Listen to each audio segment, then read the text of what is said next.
ശ്രേഷ്ഠ ഭാരതം. നമസ്കാരം. ശ്രേഷ്ഠ ഭാരതം പൈതൃക ഭാരതത്തിലേക്ക് എല്ലാ പ്രിയപ്പെട്ട പ്രേക്ഷകർക്കും സ്വാഗതം. ഒപ്പം ആചാര്യസഭയ്ക്കും സ്വാഗതം. ശ്രേഷ്ഠ ഭാരതം പൈതൃക ഭാരതത്തിന്റെ 5ാം ഘട്ട മത്സരങ്ങൾ, അതായത് സെമി ഫൈനൽ മത്സരങ്ങളാണ് ഈ വേദിയിൽ നടന്നുകൊണ്ടിരിക്കുന്നത്. എല്ലാ സ്കൂളുകളും എല്ലാ കുട്ടികളും വളരെ മനോഹരമായി തന്നെയാണ് ഓരോ വേദിയിലും പ്രകടനങ്ങൾ കാഴ്ചവെക്കുന്നത്. എല്ലാവർക്കും നന്നായി തന്നെ പെർഫോം ചെയ്യാൻ സാധിക്കട്ടെ എന്ന് ഒരിക്കൽ കൂടി ആശംസിച്ചുകൊണ്ട് ഇന്നത്തെ എപ്പിസോഡ് നമുക്ക് ആരംഭിക്കാം. ആദ്യം വജ്രവ്യൂഹം.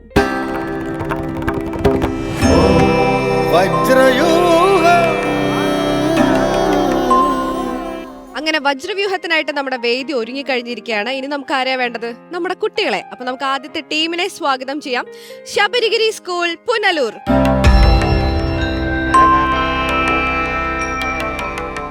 പേരെങ്ങനെയായിരുന്നു? ചിന്മയ. ഓ, ചിന്മയ എത്ര ക്ലാസ്സിലാ? 7. കാശിനാഥ് 10th. ഇച്ചിരി കൂടെ ബാസൊക്കെ കൂടിയോ 10th ആയപ്പോഴത്തേനും? ഇല്ല, ഇത് ഇത്രേ ഉള്ളായിരുന്നു. അല്ല, ഇത്രയും ഉള്ളായിരുന്നു എന്നല്ല, ഇച്ചിരി കൂടെ വന്ന പോലെ തോന്നി കഴിഞ്ഞ പ്രാവശ്യത്തെക്കാളും. അത് തോന്നിയത്. പോട്ടെ, സാരമില്ല. എന്തായാലും ആദ്യത്തെ ടീം വന്നു കഴിഞ്ഞു. ഇനി നമുക്ക് അടുത്ത ടീമിനെയാണ് വിളിക്കേണ്ടത്. അപ്പൊ ഇനി നമുക്ക് അടുത്ത ടീമിനെ സ്വാഗതം ചെയ്യാനുള്ള സമയമായിരിക്കാണ്. നമുക്ക് സ്വാഗതം ചെയ്യാം ഭവൻസ് വിദ്യാമന്ദിർ, മഞ്ഞപ്ര.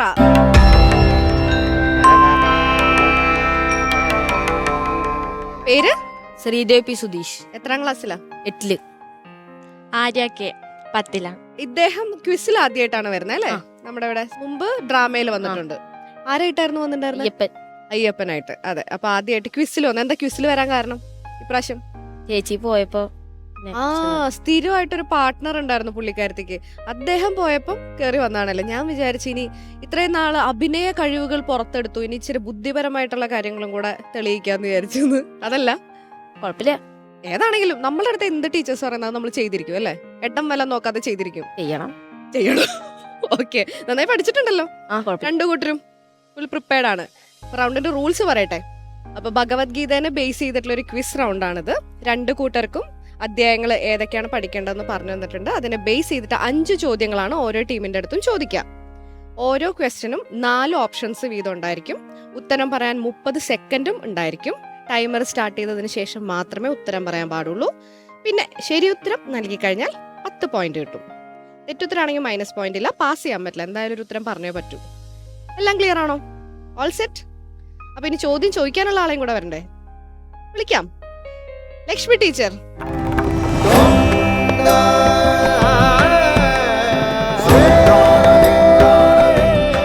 ടീച്ചറെ, എന്തോ ടീച്ചർ പതിവിലും കൂടുതൽ സുന്ദരിയായിരിക്കുന്നു. എന്താണ് ഈ സൗന്ദര്യത്തിന്റെ രഹസ്യം? അത് ജ്ഞാനപ്രകാശമായിരിക്കും. ഈശ്വര, വേണ്ടായിരുന്നു. മനസ്സിലായില്ലേ? സമാധാനായില്ലേ? നല്ല ആശ്വാസമുണ്ട്. എന്തായാലും കുട്ടികൾ ഇവിടെ റെഡി ആയിട്ടുണ്ട്. വന്ന ഉടനെ തന്നെ ഞാൻ തുടങ്ങിയിട്ടുണ്ട്. ചോദ്യങ്ങൾ ചോദിച്ചാൽ എന്തായാലും നിങ്ങളെ വിഷമിപ്പിക്കുന്നുള്ളത് ഞാൻ മുന്നേ പറഞ്ഞു കൊടുത്തിട്ടുണ്ട് കുട്ടികൾക്ക്. അപ്പൊ ഞാൻ ടീച്ചറെ ഏൽപ്പിക്കുകയാണ്. നിങ്ങൾക്ക് ഓൾ ദി ബെസ്റ്റ്. ഓക്കെ? അപ്പൊ എങ്ങനെയാ, നമുക്ക് തുടങ്ങാം. ഇപ്പൊ നമ്മൾ ഭഗവത്ഗീതയാണ് ക്വിസിന് വേണ്ടി തെരഞ്ഞെടുത്തിരിക്കുന്നത്. ഭഗവത്ഗീത ഒരു ഭാരതീയ ജ്ഞാനമീമാംസയിലെ, ഒരു ഭാരതീയ ജ്ഞാന സമ്പ്രദായത്തിലെ ഏറ്റവും പ്രധാനപ്പെട്ട ആശയങ്ങളുടെ സമാഹാരമായ കൃതിയാണ്. ഒരുപക്ഷെ സാമ്പ്രദായികമായ രീതിയിലും ആധുനിക രീതിയിലും ഒക്കെ വ്യാഖ്യാനങ്ങൾ വന്നിട്ടുള്ള ഒരു കൃതിയാണ് ഭഗവത്ഗീത. ലോക സാഹിത്യത്തിൽ ഇത്രത്തോളം വായിക്കപ്പെട്ടിട്ടുള്ള വ്യത്യസ്തമായ പഠനങ്ങൾ ഉണ്ടായിട്ടുള്ള ഒരു കൃതിയില്ല. നമ്മളെ സംബന്ധിച്ചിടത്തോളം ഒരു ഹൈസ്കൂൾ കാലത്തൊക്കെ ഭഗവത്ഗീത നമ്മളുടെ ജീവിതത്തിലേക്ക് വരിക എന്ന് പറയുന്നത് നമുക്ക് ജീവിതത്തിൽ വലിയൊരു സാധ്യത തുറന്നു തരികയാണ്. ജീവിതത്തിന്റെ മുന്നോട്ടുള്ള യാത്രയിൽ, നിങ്ങളുടെ വിദ്യാഭ്യാസത്തിൽ, നിങ്ങൾ ലോകത്തിന്റെ പല ഭാഗങ്ങളിൽ പഠിക്കാൻ പോയേക്കാം, ജോലി കിട്ടി നിങ്ങൾ പോയേക്കാം. അവിടെയൊക്കെ നിങ്ങൾക്ക് ഒരു ദർശനത്തിന്റെ കരുത്ത്, കൂടെ ഒരു ശക്തമായ ദർശനം കൂടെയുണ്ട്. ഇതാണ് ഭഗവത്ഗീത. ഭഗവത്ഗീത പ്രശ്നോത്തരി വജ്രവ്യൂഹം നമ്മൾ ആരംഭിക്കുകയാണ്. ആദ്യത്തെ ചോദ്യം ശബരിഗിരി സ്കൂളിനോടാണ്. നമ്മളുടെ ചോദ്യങ്ങൾ ഇതാ ആരംഭിക്കുന്നു. സത്വഗുണത്തിന്റെ സ്വഭാവം എന്താണ്? ഓപ്ഷൻ എ ചഞ്ചല സ്വഭാവം, ഓപ്ഷൻ ബി പ്രകാശ സ്വഭാവം, ഓപ്ഷൻ സി മൗന സ്വഭാവം, ഓപ്ഷൻ ഡി ആലസ്യ സ്വഭാവം. നിങ്ങളുടെ സമയം ആരംഭിക്കുന്നു. ഓപ്ഷൻ ബി പ്രകാശ സ്വഭാവം. ആഹാ, ചിന്മയി കുട്ടി ആദ്യത്തെ സെക്കൻഡിൽ ഉത്തരം പറഞ്ഞു. ശരിയാണോ? ശരിയാണ്. മൗനം അല്ല. അല്ല. സത്വഗുണത്തിന്റെ ഭാവമല്ലേ? മുനിയുടെ ഭാവമല്ലേ? പക്ഷെ ഇതിന്റെ ആൻസർ പ്രകാശ സ്വഭാവം. എന്നാ ലോക്ക് ചെയ്തോട്ടെ. ആ ലോക്ക് ചെയ്തു. അപ്പൊ ഇവര് നിർദ്ദേശിച്ചതനുസരിച്ച് ഓപ്ഷൻ ബി പ്രകാശ സ്വഭാവം നമ്മൾ ലോക്ക് ചെയ്യുന്നു. ശരിയായിരിക്കോ? സത്വഗുണമാണ് നമ്മൾ മുനികളുടെ ധ്യാനശീലരുടെ ഒക്കെ സ്വഭാവമായിട്ട് പറയുന്നതാണ്. ആലസ്യമാവില്ല, പക്ഷെ എനിക്ക് മൗനമാകുമോ എന്നൊരു സംശയമുണ്ട്. ചഞ്ചല സ്വഭാവവും ആവാൻ വഴിയില്ല അല്ലെ? ഇല്ല. നമുക്ക് നോക്കാം പ്രകാശമായിരിക്കുമോ എന്ന് നോക്കാം. ആഹാ, നിങ്ങളുടെ ശരി ഉത്തരമാണ്. 10 മാർക്ക് ലഭിച്ചിരിക്കുന്നു. സത്വഗുണം, പ്രകാശ സ്വരൂപം. എന്താ അങ്ങനെ ഭഗവത്ഗീതയിലെ ആ ഭാഗം ഓർമ്മയുണ്ടോ? ഒരു ശ്ലോകത്തിലൂടെ അത് പറയാൻ കഴിയും. അർജുനൻ ഒരു ചോദ്യം ഭഗവാനോട് ചോദിക്കുന്നുണ്ട്. കൈർലിംഗൈ സ്ത്രീം ഗുണാനേതാൻ അതീതോ ഭവതി പ്രഭോ കിമാചാര കഥം ചൈവാൻ ത്രീൻ ഗുണാനതിവർത്തന്തേ. ത്രിഗുണാതീതന്റെ ലക്ഷണം എന്താണെന്നൊക്കെ ചോദിക്കുമ്പം ഭഗവാൻ പറയുന്ന ശ്ലോകത്തിൽ ഈ സത്വഗുണ സ്വഭാവം എന്തെന്ന് പറയുന്നുണ്ട്. ആ, സത്വം പ്രകാശാത്മകം എന്ന് പറയുന്നുണ്ടല്ലേ. മിടുക്കി. ചിന്മയിക്ക് പ്രത്യേകം കൈയടി. ഭവൻസ് വിദ്യാമന്ദിർ മഞ്ഞപ്ര. രണ്ടുപേരും തയ്യാറല്ലേ? അതെ. പഠിച്ചിട്ടില്ലേ? പഠിച്ചിട്ടുണ്ട്. അധ്യായങ്ങളൊക്കെ ഉറപ്പിച്ചു. ഭഗവത്ഗീതയിലൂടെ കടന്നുപോയി. നമുക്ക് ചോദ്യങ്ങളിലേക്ക് പ്രവേശിക്കാം.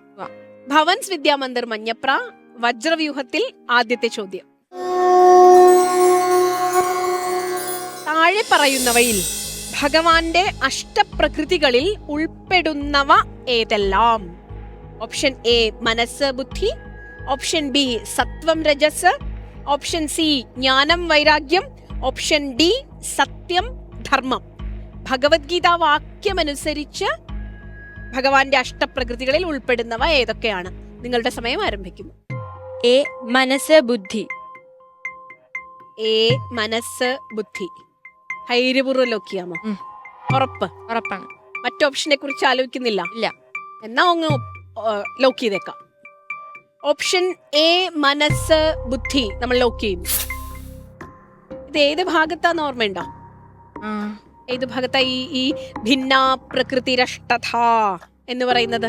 ഈ 2 പ്രകൃതികളെ കുറിച്ച്. 2 പ്രകൃതിയല്ല, 8 പ്രകൃതി. ഭഗവാന്റെ അഷ്ടവിധമായി വ്യാപിച്ചിരിക്കുന്ന പ്രകൃതിയിൽ 2 ഇവിടെ ചോദിച്ചിട്ടുള്ളൂ. അത് ഏതൊക്കെയാന്ന് ഓർമ്മയുണ്ടോ? നോക്കാം. നമുക്ക് ഉത്തരം ശരിയാണോ നോക്കിയിട്ട് നമുക്ക് ഭഗവാന്റെ അഷ്ടപ്രകൃതികളെ കുറിച്ച് ആലോചിക്കാം. ഉത്തരം ശരിയാണ്. ഈ ചോദ്യം കണ്ടപ്പോ ഞാൻ അത്ഭുതപ്പെട്ടു പോയി. കാരണം പെട്ടെന്ന് നിങ്ങൾക്ക് ഓർത്തെടുക്കാൻ പറ്റില്ല. ഇതൊക്കെ ഭഗവത് പ്രകൃതികളോട് സമാനമായിട്ടുള്ളതാണ് അല്ലെ? ജ്ഞാനം വൈരാഗ്യം ഭഗവത് പ്രകൃതികളോട് സമാനമാണ്. പക്ഷെ ഭഗവത്ഗീത പറയുന്നത് എന്താണ്? ഭൂമിരാപോ നലോ വായു ധമ്മനോ ബുദ്ധിരേവ ച അഹങ്കാര ഇതീയമ്മേ ഭിന്നാ പ്രകൃതിരഷ്ടഥ. ഞാൻ എന്റെ അഷ്ടവിധമായ പ്രകൃതികൾ. അതിൽ നിങ്ങളുടെ കൃത്യമായ ഓപ്ഷൻ ആയിരുന്നു. നല്ല ശ്രമം, നല്ല ഉത്തരം. നമുക്ക് രണ്ടാമത്തെ ചോദ്യത്തിലേക്ക് പ്രവേശിക്കാം. സമലോഷ്ടാശ്മ കാഞ്ചന. ഇത് ഭഗവത്ഗീതയിലെ പ്രസിദ്ധമായ വരികളാണ്. ഈ വാക്യത്തിലെ അശ്മ പദത്തിന്റെ അർത്ഥം എന്താണ്? ഓപ്ഷൻ എ മൺകട്ട, ഓപ്ഷൻ ബി കല്ല്, ഓപ്ഷൻ സി സ്വർണം, ഓപ്ഷൻ ഡി രത്നം.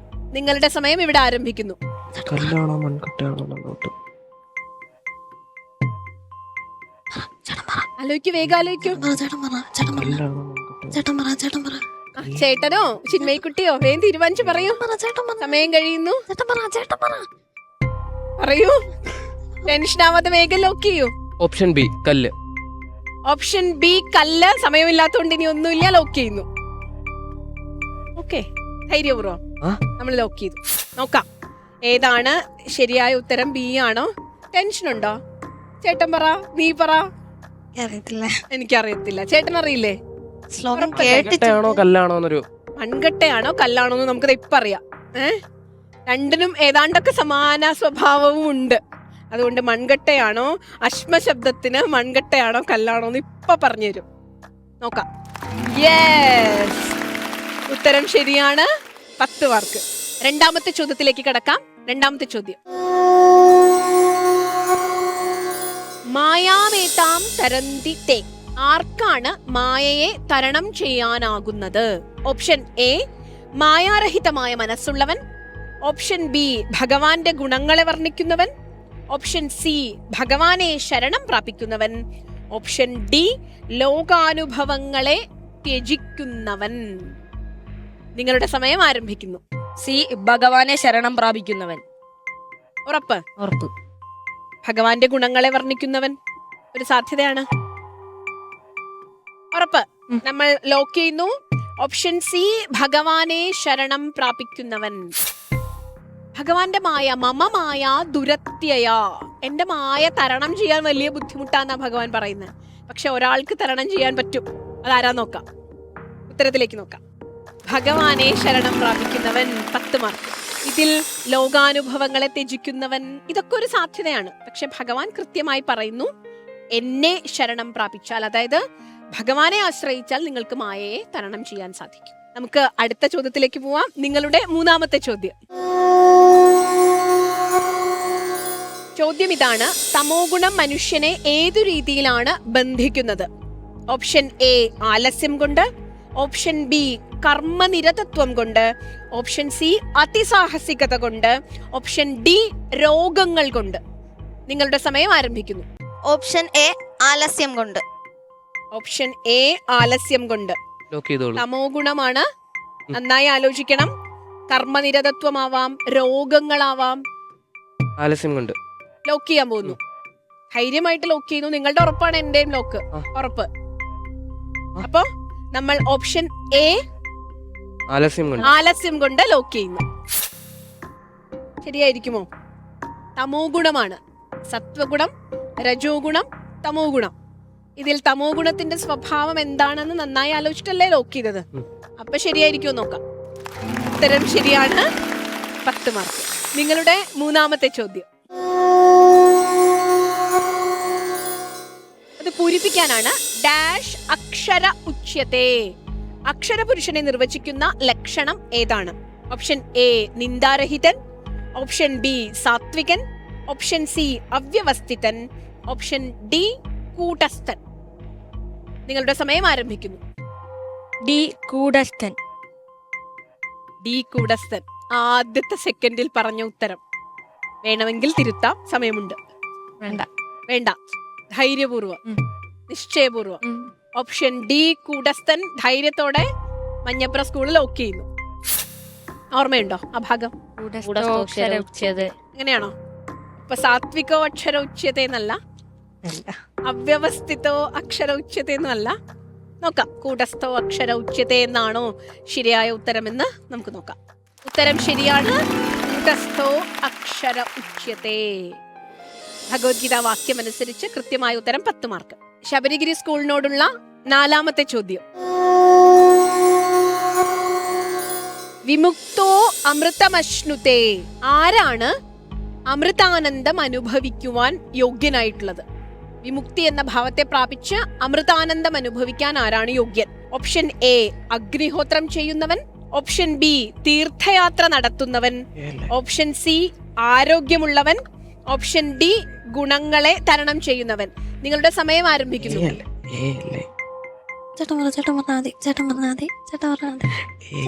വേഗം തീരുമാനിക്കൂ.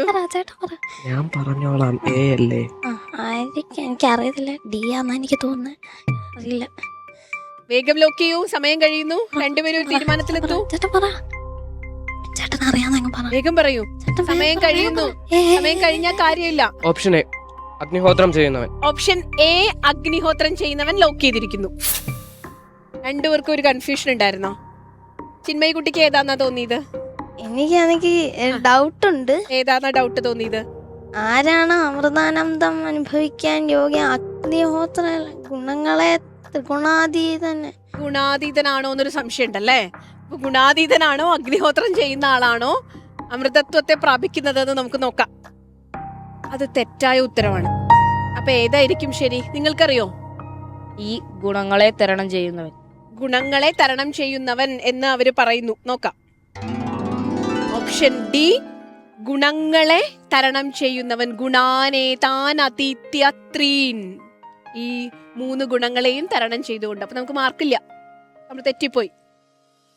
4ാമത്തെ ചോദ്യം. സോമോ ഭൂത്വാ രസാത്മകഃ. ഇത് ഭഗവത്ഗീത വാക്യമാണ്. ആത്മചൈതന്യം ചന്ദ്രൻ എന്ന ഭാവത്തിൽ നിർവഹിക്കുന്ന ദൗത്യം എന്താണ്? ഓപ്ഷൻ എ ഭൂമിയെ തണുപ്പിക്കുന്നു, ഓപ്ഷൻ ബി മഴ പെയ്യിക്കുന്നു.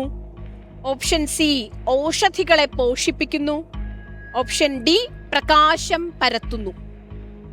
നിങ്ങളുടെ സമയം ആരംഭിക്കുന്നു. സി ഔഷധികളെ പോഷിപ്പിക്കുന്നു. ഉറപ്പാണോ? ഉറപ്പാണ്. ചന്ദ്രന്റെ മറ്റു ഭാവങ്ങളൊക്കെ ആലോചിച്ച് നോക്കൂ. ഉറപ്പാണ്. ഇത് ഉറപ്പാണ്. അപ്പൊ ഇനി സംശയിക്കണ്ട. ലോക്ക് ചെയ്യുന്നു. ഓപ്ഷൻ സി ഔഷധികളെ പോഷിപ്പിക്കുന്നു. നോക്കാം ഉത്തരം ശരിയാണോ എന്ന് നോക്കാം. ശരി ഉത്തരം 10 മാർക്ക്. സന്തോഷമില്ലേ? നമുക്ക് അടുത്ത ചോദ്യത്തിലേക്ക് കിടക്കാം. 5ാമത്തെ ചോദ്യം ഇത് പൂരിപ്പിക്കാനാണ്. ഡാഷ് യോഗാരൂഢസ്തദോച്യത്തെ. ആരാണ് യോഗാരൂഢൻ? ഓപ്ഷൻ എ സർവജ്ഞൻ. ഓപ്ഷൻ ബി നിരായുധൻ. ഓപ്ഷൻ സി സർവസങ്കല്പ സന്യാസി. ഓപ്ഷൻ ഡി സർവജ്ഞ പീഠാരൂഢൻ. ഇതിൽ യോഗാരൂഢൻ ആരാണ്? നിങ്ങളുടെ സമയം ആരംഭിക്കുന്നു. ഓപ്ഷൻ എ സർവജ്ഞൻ. ഓപ്ഷൻ എ സർവജ്ഞൻ ലോക്കിയല്ലേ? ആ. ഉറപ്പിച്ചു. യോഗാരൂഢസ്തോച്യത്തെ എന്നത് പൂരിപ്പിക്കുകയാണ്. സർവജ്ഞൻ എന്ന് ലോക്ക് ചെയ്യുന്നു. നോക്കാം, അവിടെ യോജിപ്പിച്ചു നോക്കണം. യോഗാരൂഢസ്തോച്യത്തെ എന്നുള്ളതിന്റെ മുമ്പത്തെ വാക്ക് ഏതാണെന്നാണ് നമ്മൾ ചോദിച്ചിരിക്കുന്നത്. നമുക്ക് നോക്കാം ശരിയാണോ ഉത്തരം എന്ന് നോക്കാം. ഉത്തരം തെറ്റാണ്. ഏതാണ് ശരിയായ ഉത്തരം എന്ന് നോക്കാം. സർവസങ്കല്പ സന്യാസി യോഗാരൂഢസ്തദോച്യത്തെ. ഭഗവത്ഗീത പറയുന്നു സർവസങ്കല്പ സന്യാസിയാണ് യോഗാരൂഢൻ എന്ന അവസ്ഥയിലെത്താൻ യോഗ്യൻ. നമുക്കവിടെ മാർക്ക് കിട്ടില്ല. ഓട്ടെ, നമ്മൾ നന്നായി മത്സരിച്ചു. വളരെ കുഴക്കുന്ന ഓപ്ഷനുകളായിരുന്നു അല്ലേ? ഉത്തരത്തോട് അടുത്ത് നിൽക്കുന്ന ഓപ്ഷനുകളായിരുന്നു. സെമി ഫൈനൽ അല്ലേ? പക്ഷെ സാരല്ല, നമ്മൾ മിടുക്കരായി മത്സരിച്ചു. ശബരിഗിരി സ്കൂളിന് 30 പോയിന്റ് ആണ് ഈ റൗണ്ടിൽ കിട്ടിയിരിക്കുന്നത്. നമുക്ക് അടുത്ത സ്കൂളിനോട് ചോദിക്കാം. അടുത്ത 5ാമത്തെ ചോദ്യത്തിലേക്ക് പ്രവേശിക്കാം.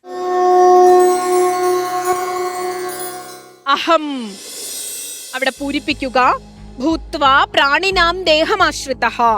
അന്നത്തെ ദഹിപ്പിച്ചുകൊണ്ട് ഭഗവാൻ ഏതു രൂപത്തിലാണ് ജീവികളിൽ സ്ഥിതി ചെയ്യുന്നത്? ഓപ്ഷൻ എ തൈജസനായി. ഓപ്ഷൻ ബി വൈശ്വാനരനായി. ഓപ്ഷൻ സി പ്രാജ്ഞനായി. ഓപ്ഷൻ ഡി വിശ്വനായി. നിങ്ങളുടെ സമയം ആരംഭിക്കുന്നു. ബി വൈശ്വാനരനായി. ഉറപ്പ്? ഒരു സംശയമില്ല. ഇല്ല. അവ സംശയമില്ലെങ്കിൽ പിന്നെ നമുക്ക് അത് തന്നെ ലോക്ക് ചെയ്യാം. ഓപ്ഷൻ ബി വൈശ്വാനരനായി. സമാനമായ ഒരു ഉത്തരമാണ് വിശ്വൻ, തൈജസൻ. ഇതൊക്കെ ആത്മാവിന്റെ ഭാവങ്ങൾ തന്നെയാണ്. പ്രാജ്ഞൻ ഒക്കെ ആത്മാവിന്റെ ഭാവങ്ങളാണ്. പക്ഷെ ഭഗവത്ഗീത വാക്യം ഏതാണ് എന്നാണ് ഇവിടെ ചോദിച്ചിരിക്കുന്നത്. നമുക്ക് നോക്കാം. വൈശ്വാനരനാണോ? ഇത് ഏത് അധ്യായത്തിലാണ്? 15 15ാം അധ്യായത്തിന്റെ പേര് പുരുഷോത്തമയോഗം. പുരുഷോത്തമയോഗം ഭഗവത്ഗീതയിലെ 15ാം അധ്യായമാണ്. ഉത്തരം ശരിയാണോ എന്ന് നോക്കാം. ഓപ്ഷൻ ബി വൈശ്വാനരനായി. ഉത്തരം ശരിയാണ്. തീർച്ചയായും ഭഗവത്ഗീതയുടെ വരികളിലൂടെ നിങ്ങൾ കടന്നുപോയി. അതുകൊണ്ട് തന്നെ എല്ലാ ചോദ്യങ്ങൾക്കും കൃത്യമായ ഉത്തരം നൽകാനും നിങ്ങൾക്ക് പറ്റി. ഭവൻസ് വിദ്യാമന്ദിർ മഞ്ഞപ്രയ്ക്ക് 50 പോയിന്റ് ഈ റൗണ്ടിൽ ലഭിച്ചിരിക്കുന്നു. നല്ല മത്സരമായിരുന്നു. നമുക്ക് വജ്രവ്യൂഹം നമുക്ക് സമാപിക്കാൻ വേണ്ടിയിട്ട് വരദ ചേച്ചിയെ വിളിക്കാം.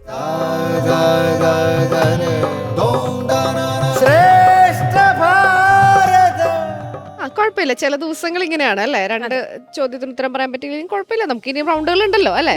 പക്ഷെ ഉത്തരങ്ങളും ചോദ്യങ്ങളും അത്ര ലളിതമല്ലായിരുന്നു. ചോദ്യങ്ങൾ വളരെ കോംപ്ലിക്കേറ്റഡ് ആയിട്ടുള്ള ചോദ്യങ്ങളായിരുന്നു. ചോദ്യം വായിച്ചപ്പോ എനിക്ക് തോന്നി. പക്ഷെ അവർ ഇത്രയെങ്കിലും ചിന്മയൊക്കെ 8ാം ക്ലാസ്സിലാണ് പഠിക്കുന്നത് അല്ലേ? 7ാം ക്ലാസ്സില് ചെറിയ കുട്ടിയാണ്. അപ്പൊ ഇത്രയും ശ്ലോകമൊക്കെ ഓർത്ത് വെച്ച് പറഞ്ഞത് അത് വലിയ കാര്യമാണ്. അതെ.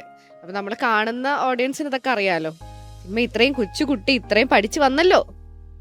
ഇവര് പിന്നെ ഫുൾ മാർക്ക് എടുത്തല്ലേ? അവര് ഫുൾ മാർക്ക് എടുത്തു. അവരെല്ലാത്തിന്റെയും അർത്ഥസഹിതമാണ് പഠിച്ചിരിക്കുന്നത്. ഓക്കെ, ഓരോന്നിന്റെയും വ്യാഖ്യാന സഹിതമാണ് അവർ പ്രിപ്പയർ ചെയ്ത് വന്നിട്ടുള്ളത്. എന്തായാലും ഈ റൗണ്ട് അങ്ങനെ അടിപൊളിയായിട്ട് കഴിഞ്ഞു. Thank you teacher, thank you so much. അപ്പോൾ മാർക്സ് ഇനിയിപ്പോൾ പ്രത്യേകിച്ച് പറയേണ്ട കാര്യമില്ല.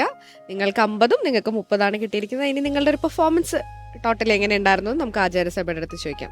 സ്വാമിജി, 2 കൂട്ടരും ഇവിടെ നന്നായിട്ട് തയ്യാറായിട്ട് വന്നിരിക്കുകയായിരുന്നു. എന്തായാലും ശബരിഗിരി സ്കൂള് അവരും മാനസികമായിട്ടൊക്കെ തയ്യാറായി വന്നെങ്കിലും ഒരല്പം കോൺഫിഡൻസ് കുറഞ്ഞ പോലെ തോന്നി. കാരണം അത് അവരുടെ കുറ്റം കൊണ്ടാണെന്ന് തോന്നുന്നില്ല. ഈ സമാനമായ ഉത്തരങ്ങൾ വരുന്ന രീതിയിൽ ഉള്ള ചോദ്യങ്ങൾ വന്നതായിരിക്കും ഒരുപക്ഷെ കാരണം. അതുകൊണ്ട് അവർക്കൊരു ചെറിയ സംശയം അതിലുണ്ടായി. 2 ചോദ്യങ്ങളിലാണ് അവർ പെട്ടുപോയത്. അതേസമയം തന്നെ ഭവൻസ് അത് വളരെ നന്നായിട്ട് അവരുടെ കൂടി ചോദ്യത്തിൻ്റെ ഉത്തരം പറയാൻ തക്കവണ്ണം പ്രാപ്തരായിരുന്നു. അത്രയും പ്രിപ്പയർഡ് ആയിരുന്നു ഇവർ. ഏതായാലും വളരെ രണ്ടു കൂട്ടരും നന്നായി അത് ചെയ്തു എന്നുള്ളതാണ്. കുറച്ച് മാർക്ക് കുറഞ്ഞു പോയെങ്കിലും സാരമില്ല എന്ന് വിചാരിക്കുക. ഇനിയും നമുക്ക് സമയമുണ്ടല്ലോ. ഭഗവത്ഗീതയെ സംബന്ധിച്ച് നോക്കിയാൽ ഭഗവത്ഗീത നമ്മുടെ മുമ്പിൽ നൽകുന്ന ഒരു വലിയൊരു ആദർശ പുരുഷൻ ആരാണെന്ന് ചോദിച്ചാൽ സ്ഥിതപ്രജ്ഞനാണ്, ത്രിഗുണാതീതനാണ്, ഗുണങ്ങൾക്കെല്ലാം അപ്പുറം പോയവൻ. എനിക്ക് ലോകത്തിലെ ഏറ്റവും വലിയ മനഃശാസ്ത്ര ഗ്രന്ഥം കൂടിയാണ് ഭഗവത്ഗീത. ആത്മീയശാസ്ത്രം വേറെ, അതുപോലെ തന്നെ മനഃശാസ്ത്ര ഗ്രന്ഥം കൂടിയാണ്. 100 വർഷങ്ങൾക്ക് മുമ്പ് അമേരിക്കയിലൊരു പുസ്തകം മനഃശാസ്ത്രജ്ഞന്മാരെല്ലാവരും കൂടി ചേർന്നിട്ട് തയ്യാറാക്കുന്ന സമയത്ത് അവരതിൻ്റെ ഒരു പുറം പേജ് എങ്ങനെയായിരിക്കണം, അതിൻ്റെ ഡിസൈനിങ് എങ്ങനെയായിരിക്കണം എന്ന് ചിന്തിച്ച് ചർച്ച നടത്തിയെന്നാണ്. അവസാനം അവർ തീരുമാനത്തിലെത്തി അത് ഭഗവാൻ അർജുനന്, തേർത്തട്ടിൽ ഇരിക്കുന്ന അർജുനന് ഉപദേശിച്ചു കൊടുക്കുന്ന ഗീതോപദേശം, ആ ചിത്രമായിരുന്നു അതിൻ്റെ മനഃശാസ്ത്ര ഗ്രന്ഥത്തിൻ്റെ പുറംചട്ടയായിട്ട് കൊടുത്തിരുന്നത്. അപ്പോൾ ലോകം മുഴുവൻ മനഃശാസ്ത്രജ്ഞന്മാരും കൂടി അംഗീകരിച്ച ഒരു ഗ്രന്ഥമാണ് ഭഗവത്ഗീത. അത് ത്രിഗുണാതീതൻ എന്നുള്ള ആദർശം, അതാണ് നമ്മുടെയൊക്കെ ജീവിതത്തിൻ്റെ മനുഷ്യജന്മം കൊണ്ട് ഉദ്ദേശിക്കുന്നത്. ഈ ഒരു അവസ്ഥയിൽ എത്തിച്ചേരുക എന്നുള്ളതാണ്. എന്നുവെച്ചാൽ സകല ദുഃഖങ്ങൾക്കും അതീതമായിട്ട് നമ്മൾ പോവുക എന്നുള്ളതാണ്. ഒരു ദുഃഖവും നമ്മളെ ബാധിക്കാതിരിക്കുക. ഒന്ന് ആലോചിച്ച് നോക്കുക. നമ്മളെല്ലാവരും ഇഷ്ടപ്പെടുന്നതല്ലേ? ഒരു ദുഃഖവും നമ്മളെ ബാധിക്കരുതെന്ന് നമ്മൾ ചിന്തിക്കുന്നവരല്ലേ? ശാശ്വതമായ ആനന്ദം വേണമെന്ന് നമ്മൾ ചിന്തിക്കുന്നവരല്ലേ? അല്ലേ? അപ്പോൾ ആ ഒരു അവസ്ഥയെ നമുക്ക് എങ്ങനെ പ്രാപിക്കാമെന്ന് ഭഗവത്ഗീത ഇവിടെ നമുക്ക് പറഞ്ഞു തരികയാണ്. ആ യോഗാരൂഢൻ്റെ അവസ്ഥ, യോഗാരൂഢനെ പറ്റി പറഞ്ഞപ്പോഴാണ് ഇവിടെ ഒരു സർവ്വസങ്കല്പത്തെയും സന്ധ്യച്ചെന്നുള്ള അർത്ഥത്തിൽ അത് പറയേണ്ടതിന് പകരം അത് വിട്ടുപോയി അവിടെ യോഗാരൂഢനെ പറ്റി പറഞ്ഞപ്പം. അതേപോലെ അമൃതാനന്ദം അനുഭവിച്ചത് ആര് എന്ന് ചോദിച്ചു. ഗുണങ്ങളെയൊക്കെ അതിവർത്തിച്ചവൻ എന്നുള്ള രീതിയിലാണ്. അപ്പം ആ ഗുണങ്ങളെല്ലാം ആരാണോ അതിവർത്തിക്കുന്നത് അവന് മാത്രമേ ഈ സ്ഥിതപ്രജ്ഞൻ്റെ അവസ്ഥയെ പ്രാപിക്കാൻ സാധിക്കുകയുള്ളൂ. അവൻ ലോകത്തിൽ ഒന്നിലും കുലുങ്ങില്ല. ഈ ഭൂമി തവിടുപൊടിയായി പോയാലും അവൻ കുലുങ്ങത്തില്ല. ആ മാനസികമായ അവസ്ഥയാണ് നമ്മളൊക്കെ നേടേണ്ടത് എന്ന് നമ്മളെ ഓർപ്പിക്കുകയാണ് ഭഗവത്ഗീത. ഓം നമഃ ശിവായ. നന്ദി സ്വാമിജി. വിശ്വനാഥൻ സർ, ഈ ക്വിസ് മത്സരത്തിൻ്റെ പ്രധാനപ്പെട്ട ലക്ഷ്യം നിങ്ങളെ കൊണ്ട് ഭഗവത്ഗീത പഠിപ്പിക്കാനാണ്. ഇതിൽ പോയിന്റ് കിട്ടുന്നത് മാത്രമല്ല, അത് ചിലപ്പോൾ കിട്ടിയെന്ന് വരും, കിട്ടിയില്ല എന്ന് വരും, അത് കുറഞ്ഞെന്ന് വരും, കൂടിയെന്ന് വരും. അതല്ല വിഷയം. ഞങ്ങളുടെ ലക്ഷ്യം നിങ്ങൾ ഗീതയിലെ 2 അധ്യായം നന്നായി വായിച്ച് പഠിച്ച് വരട്ടെ എന്ന്. വളരെ സന്തോഷമായി. ആ കാര്യത്തിൽ നിങ്ങൾ വിജയിച്ചിരിക്കുന്നു. നിങ്ങൾക്ക് 100% മാർക്കുണ്ട്. കാരണം നിങ്ങൾ നന്നായി പഠിച്ചിട്ടുണ്ട്. ശ്ലോകം കാണാൻ പഠിച്ചതെന്ന് മാത്രമല്ല, ശ്ലോകത്തിൻ്റെ ആശയങ്ങളും അതിൻ്റെ വ്യാഖ്യാനങ്ങളും അതിൻ്റെ അർത്ഥതലങ്ങളും കാണാതെ പഠിച്ചു. ഈ സന്ദർഭത്തിൽ അത് ഓർമ്മയുണ്ടാകുകയും ചെയ്തു. അതൊരു പ്രധാന കാര്യമാണ്. ഈ പഠിച്ചു വെച്ചിരിക്കുന്നത് ഏതാ ചോദിക്കുന്നത് അറിയില്ല. ആ ഒരു വെപ്രാളമൊന്നും നമുക്ക് അധികം ഉണ്ടായിരുന്നില്ല. അല്പ സംശയം ഇടയ്ക്ക് തോന്നിയും ചേട്ടനെ കൊണ്ട് പറയിക്കാനൊക്കെ ശ്രമിച്ചെങ്കിലും അതിനൊന്നും വേണ്ടി വന്നില്ല. അതുകൊണ്ട് അതിനൊന്നും വിഷയമല്ല. അതല്ല നമ്മുടെ വിഷയം. നമ്മുടെ വിഷയം ഗീത പഠിക്കുക എന്നുള്ളതാണ്. അത് നിങ്ങൾ നന്നായി പഠിച്ച് നന്നായിട്ട് അവതരിപ്പിക്കാൻ പറ്റി എന്നുള്ളതിൽ 2 വിഭാഗം കുട്ടികളെയും ഞാൻ ഹാർദമായി അനുമോദിക്കുന്നു. അഭിനന്ദനങ്ങൾ. പിന്നെയുള്ളത് ഗീതയിലെ 2 വിഷയങ്ങൾ ഇവിടെ പ്രധാനമായിട്ട്. ഒന്ന് തുടങ്ങിയത് തന്നെ 10 ഗുണത്തെക്കുറിച്ചാണ്. ഈ 3 ഗുണങ്ങൾ മനുഷ്യ ജീവിതത്തിൽ എല്ലാവർക്കും എപ്പോഴും ഉണ്ട്. 10 ഗുണമുണ്ട്, രജോ ഗുണമുണ്ട്, തമോ ഗുണമുണ്ട്. പക്ഷെ നമ്മൾ എല്ലായിടത്തും ഈ 3 ഗുണങ്ങളും പ്രയോഗിക്കാറില്ല എന്ന് മാത്രം. അത് സന്ദർഭം നോക്കി മാത്രമേ നമ്മൾ ഉപയോഗിക്കാറുള്ളൂ.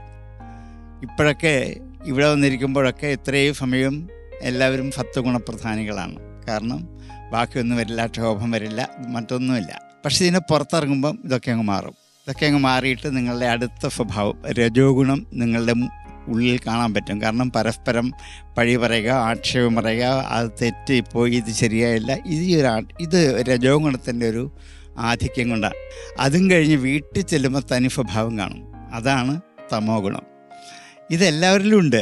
നമ്മൾ 3 പേരും ഈ 3 സ്വഭാവവും എല്ലാവരും അതാത് സന്ദർഭത്തിൽ പ്രയോഗിക്കും. ഗീത മനോഹരമായി ആരൊക്കെ ഏതൊക്കെ സന്ദർഭത്തിൽ ഈ ഗുണങ്ങളെ, ഒരധ്യായം തന്നെ ഞാൻ വേണ്ടി വെച്ചിട്ടുണ്ട്, ഓരോ ഗുണങ്ങളെക്കുറിച്ച് പറഞ്ഞ് മനസ്സിലാക്കാൻ. അത് ശരിക്കും പഠിക്കുമ്പോൾ നമുക്ക് അത്ഭുതം തോന്നും. ഇത്രയ്ക്ക് മനുഷ്യ മനസ്സിനെക്കുറിച്ച് സ്വാമിജി പറഞ്ഞ പോലെ മനഃശാസ്ത്രജ്ഞന്മാരെക്കുറിച്ച്, മനുഷ്യൻ്റെ മനസ്സിലെ ഗൂഢഭാവങ്ങളെക്കുറിച്ച് ചിന്തിക്കാൻ കഴിയുന്നതാണ് ഗീത. അതുകൊണ്ട് ഈ ഗുണങ്ങളെക്കുറിച്ച് നിങ്ങൾ നന്നായി തിരിച്ചറിഞ്ഞിട്ട് ഈ മൂന്നിൽ ഏറ്റവും പ്രധാനം ഫത്വഗുണമാണെന്നറിഞ്ഞ് മറ്റ് രണ്ട് ഉപേക്ഷിച്ച് ഫത്വത്തിലെത്തി പതുക്കെ ഫത്വവും ഉപേക്ഷിച്ച് കളഞ്ഞാൽ ലക്ഷ്യത്തിലേക്ക് എത്താൻ പറ്റും എന്നൊരാശയമാണ് ഗീത നമുക്ക് നൽകുന്നത്. നമുക്ക് വേണമെങ്കിൽ ജീവിതത്തിൽ കുറേശ്ശെ ഒന്ന് പ്രയോഗിച്ച് നോക്കാൻ പറ്റുന്ന ഒരു തലമാണ് ഗീത കാണിച്ചത്. പിന്നെയുള്ളത് പ്രശ്നോപനിഷത്തിൽ പിപ്പലാദ മുനിയോട് ചോദിക്കുന്ന ഒരു ചോദ്യമാണ്. കുട്ടികൾ വന്നിട്ട് ആദ്യം ചോദിക്കുന്നത്, ഇവിടെ പ്രാണൻ എങ്ങനെയുണ്ടായി? അപ്പോൾ സൂര്യനുണ്ടായി, അന്നം എവിടുന്നുണ്ടായി? ചന്ദ്രനുണ്ടായി. അപ്പോൾ സൃഷ്ടി എങ്ങനെ ഉണ്ടായി? ഈ പ്രാണനും അന്നവും ചേർന്നപ്പോൾ സൃഷ്ടി. ഇത്രയേ ഉള്ളൂ. എത്ര സുന്ദരമായിട്ട് ഗഹനമായ 2-3 ചോദ്യങ്ങൾക്ക് കൃഷി. അതാണ് ഫോമോ ഭൂത്വ രഫാത്മക. ഗീത മനോഹരമായി അതിനെ ആവിഷ്കരിച്ചു. അവിടെ ഫോമനായി തീർന്നിട്ട്, കാരണം ഓഷധികളുടെ ഈശനാണ് ഫോമൻ അല്ലെങ്കിൽ ചന്ദ്രൻ. ചന്ദ്രൻ രാത്രി തൻ്റെ നിലാവ് ഭൂമിയിലേക്ക് ഒഴിക്കുന്നത് എല്ലാ ചെടികൾക്കും വെള്ളത്തിനും ഔഷധവീര്യം ഉണ്ടാക്കി കൊടുക്കാനാണ്. അങ്ങനെ ചന്ദ്രരശ്മികളെക്കുറിച്ച് ശരിക്കും പഠിച്ചവരാണ് ഭാരതത്തിലെ ഋഷിമാരൊക്കെ, സൂര്യനെക്കുറിച്ച് മാത്രമല്ല. ആ ചന്ദ്രൻ്റെ രശ്മിയിൽ കൂടി എന്താണ് ഭൂമിയിൽ കിട്ടുന്ന ഗുണം? ഔഷധികളാണ്. അതുകൊണ്ട് ഔഷധി ചെന്ന് അവിടെ ചന്ദ്രന് വരുന്നുണ്ട്. അങ്ങനെയാണ് ആ ഔഷധികളാണ് നമ്മുടെ ആഹാരത്തെയൊക്കെ പാകം ചെയ്ത് നമ്മളെ ഈ നിലയ്ക്ക് നിലനിർത്താൻ പറ്റുന്നത് എന്നുള്ള ഒരു അടിസ്ഥാന തത്വം കൂടി നമ്മെ ബോധ്യപ്പെടുത്തുകയാണ്. വാസ്തവത്തിൽ എത്ര ശാസ്ത്രജ്ഞന്മാരെക്കാൾ ഗഹനമായ വിഷയങ്ങളാണ്. അടുത്തത് തന്നെ വരുന്നത് എന്താണ്? ഇവിടെ നിൽക്കുന്ന നമ്മൾ ഈ 5 പ്രാണനകത്തുണ്ട്. പ്രാണ, അപാന, ഉദാന, ഫമാന, വ്യാനങ്ങൾ. അത് 5ഉം അകത്ത് പ്രവർത്തിച്ച് 5 ജോലി ചെയ്യുന്നുണ്ട്. നമ്മുടെ ഉള്ളിലുള്ള ആഹാരത്തെ പാകപ്പെടുത്തുന്നതാണ് ഫമാനൻ്റെ ജോലി എന്നിങ്ങനെ പറയും. അപ്പം ഒരു ഋഷികുമാരൻ ചോദിക്കും, അങ്ങനെയാണെങ്കിൽ ഈ പുറത്തുള്ള പ്രാണനിലും ഉള്ള വായുവിലും ഈ 5 ഗുണമുണ്ടോ? ഉണ്ട്. അതും ഋഷി അവിടെ വരച്ചു കാണിച്ചു കൊടുക്കും. ഈ ഭൂമിയിൽ മുഴുവൻ വീശുന്ന കാറ്റ്, നമ്മളൊക്കെ താഴെ വീഴാതെ നമ്മളെ നിലനിർത്തുന്ന അപാനവായുവിൻ്റെ സമ്മർദ്ദം, മുകളിലേക്ക് ഒരു വസ്തു പോകുന്നത് ഉദാനവായുവിൻ്റെ സമ്മർദ്ദം, പ്രപഞ്ചം മുഴുവൻ നിറഞ്ഞു നിൽക്കുന്ന കാറ്റെന്ന വായു, അതേപോലെ മാങ്ങ പഴുപ്പിക്കാൻ ഉപയോഗിക്കുന്ന ഒരു സമാനവായു. മാങ്ങയല്ല, എല്ലാ ചെടികളിലെയും കായ്കൾ പാകപ്പെടുന്ന. ഇങ്ങനെ എത്ര വിശദമായിട്ട് പ്രപഞ്ച ജീവിതവും മനുഷ്യജീവിതവുമായി ബന്ധപ്പെടുന്ന ശാസ്ത്ര സത്യങ്ങൾ ഗീത ആവിഷ്കരിക്കാൻ പറ്റും. അപ്പോൾ ഗീത പഠിക്കുമ്പോൾ, ഇതും കൂടി പഠിക്കുമ്പോൾ ഭാരതീയ സംസ്കാരത്തിനോടും ഗീതയോടുമുള്ള ഒരു ബഹുമാനം, ഒരാഭിമുഖ്യം നിങ്ങൾക്കുണ്ടായി വരും. അതുണ്ടാകട്ടെ എന്ന് പ്രാർത്ഥിക്കുന്നു. Thank you sir. Alexander sir. ഈ പ്രായത്തിൽ ഇത്ര നല്ല പെർഫോമൻസ് നടത്തിയ 2 ടീമിനും പ്രത്യേക അഭിനന്ദനങ്ങൾ.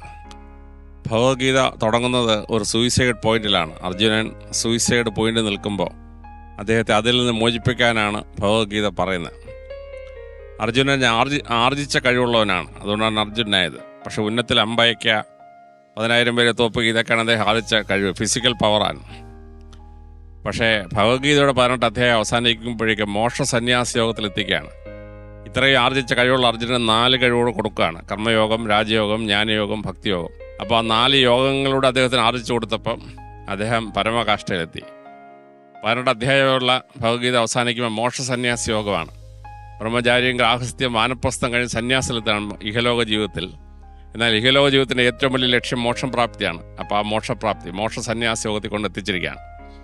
ഇന്നത്തെ ചോദ്യങ്ങൾ പ്രൊഫസർ ലക്ഷ്മി ചോദിച്ചത് ഡെഫിനിഷണൽ ചോദ്യങ്ങളായിരുന്നു. ഓരോന്ന് എന്താണ് എന്നാണ് ചോദിച്ചത്. അവിടെ എന്നെ അത്ഭുതപ്പെടുത്തിയ ഒരു സംഭവം, അമൃതാനന്ദം എന്താണെന്ന് ചോദിച്ചു. അമൃതാനന്ദമയുടെ അമൃത ചാനലിൽ വരുമ്പോൾ അമൃതാനന്ദം അറിഞ്ഞുകൊണ്ടല്ലേ വരേണ്ടത്. അവിടെ നിങ്ങൾ തത്രിച്ചത് എന്നെ ഇച്ചിരി അത്ഭുതപ്പെടുത്തി. അപ്പോൾ അമൃതാനന്ദം വളരെ ശ്രദ്ധയായിട്ട് മനസ്സിലാക്കണം. മറ്റേത് സത്വഗുണമാണ്, പ്രകാശം വമിക്കുന്നതാണ്. മണ്ഡ്യയിൽ ഞാനൊരു DIGs കോൺഫറൻസിന് പോയി. കോൺഫറൻസ് കഴിഞ്ഞ് ഇറങ്ങിയപ്പോൾ അവിടുത്തെ SP എന്നോട് പറഞ്ഞു, ഇവിടെ ഒരു സത്വാനന്ദ സ്വാമിയുണ്ട്, കാണണമെന്ന് ചോദിച്ചു. അപ്പോൾ ഞാനിങ്ങനെ ഹിന്ദു സന്യാസിമാരെ കാണാൻ സമയം കിട്ടിയാൽ പോകാതിരിക്കത്തില്ല. അവിടെ പോയി. വൈകിട്ടൊരു 6:30 മണിയായി. വീടിനകത്ത് കറണ്ട് കണക്ഷനൊന്നുമില്ല. ആ മുറിയിലോട്ട് കയറിയപ്പം ഈ സത്യാനന്ദ സ്വാമിജിയുടെ ശരീരത്തിൽ നിന്ന് പ്രകാശം ഇങ്ങനെ പുറത്തോട്ട് വന്നുകൊണ്ടിരിക്കുകയാണ്. ആ മുറിക്കകത്ത് പ്രകാശം കിട്ടും.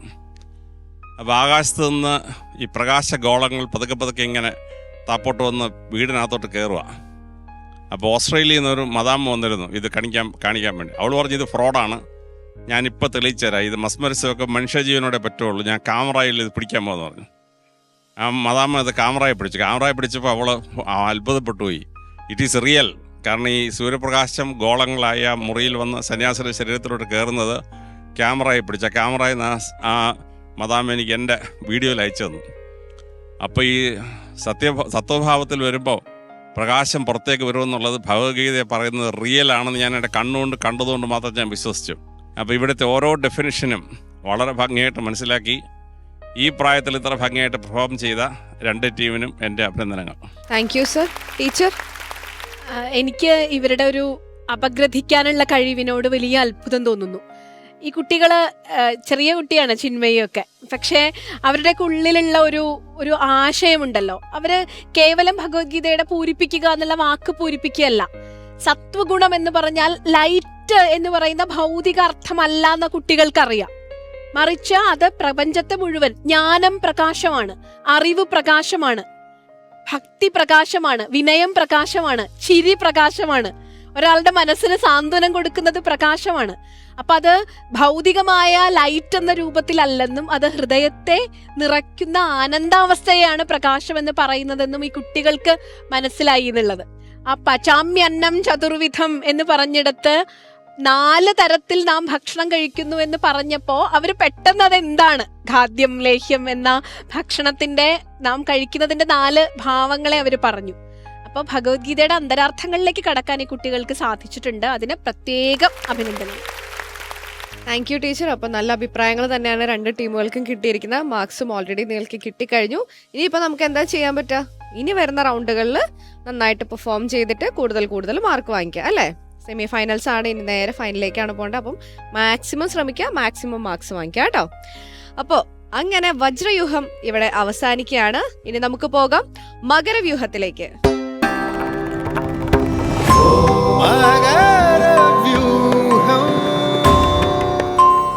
ശ്രേഷ്ഠ ഭാരതം പൈതൃക ഭാരതത്തിൽ അങ്ങനെ മകരവ്യൂഹം തുടങ്ങാനായിട്ട് സമയമായിരിക്കുകയാണ്.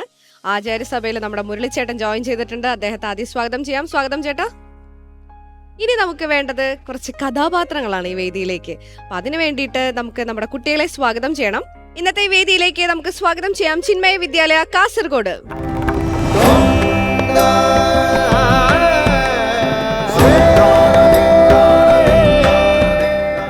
പേരെങ്ങനെയായിരുന്നു?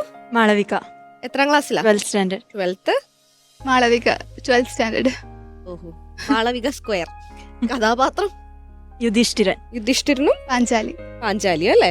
നല്ല രസമുണ്ട് കാണാനായിട്ട്, നല്ല ഭംഗിയുണ്ട്. അപ്പം കാര്യങ്ങളെല്ലാതും അറിയാലോ.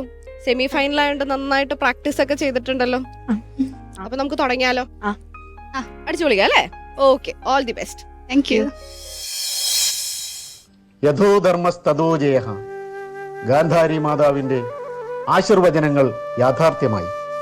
എപ്പോഴെപ്പോഴൊക്കെ ധർമ്മത്തിന് ഗ്ലാനിയും അധർമ്മത്തിന് അഭ്യുത്ഥാനവും സംഭവിക്കുന്നുവോ അപ്പോഴൊക്കെ ദുഷ്ടനിഗ്രഹത്തിനും ധർമ്മ സംസ്ഥാപനത്തിനുമായി ഞാൻ അവതരിക്കും എന്ന ഭഗവാന്റെ പ്രഖ്യാപനം അന്വർത്ഥമായി.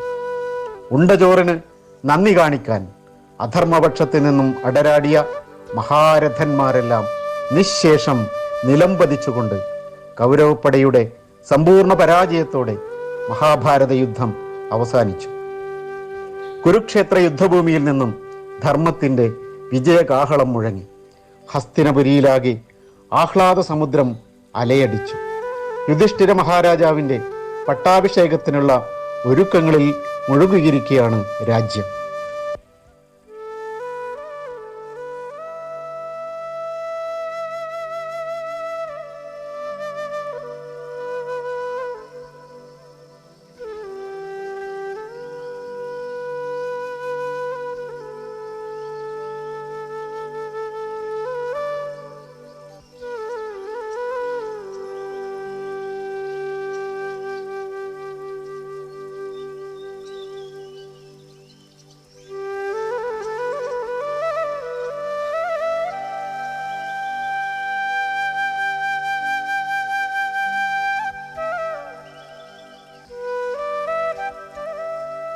ആര്യപുത്ര,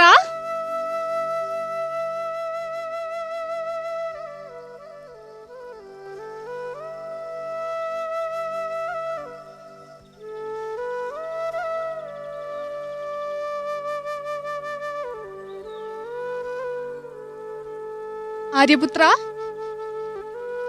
അങ്ങ് പതിവില്ലാതെ ആകെ അസ്വസ്ഥനാണല്ലോ. സന്തോഷിക്കേണ്ട ഈ സമയത്ത് അങ്ങയുടെ മുഖം വിഷാദത്താൽ വാടിയിരിക്കുന്നു. സന്തോഷിക്കേണ്ട സമയമോ? ദ്രൗപദി, എന്തു കാരണത്താലാണ് ഞാൻ സന്തോഷിക്കേണ്ടത്? രണഭൂമിയെ രക്തപ്പുഴയാക്കി നേടിയ വിജയമോർത്തോ? ബന്ധുക്കളുടെയും വേണ്ടപ്പെട്ടവരുടെയും തല അർത്തു നേടിയ സിംഹാസനം കണ്ടോ? എന്തു കണ്ട്? ഭീഷ്മ പിതാമഹൻ, കർണൻ, ദ്രോണാചാര്യർ, കണ്ണടച്ചാൽ ആ രൂപങ്ങൾ.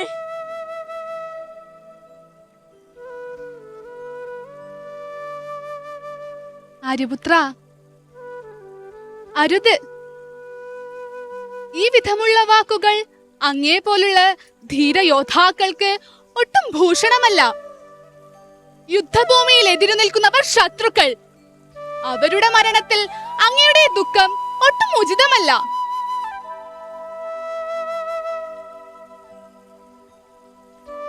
തേജസ്സാർന്ന ഈ മുഖത്തിന് വിഷാദം ഒട്ടും ശോഭ നൽകുന്നില്ല. എങ്കിലും ഈ അനർത്ഥങ്ങൾക്കൊക്കെ നാമാണ് ഉത്തരവാദി എന്നൊരു തോന്നൽ സദാ നമ്മെ വേട്ടയാടുന്നു. അത് നമ്മുടെ ഉറക്കം കെടുത്തുന്നു.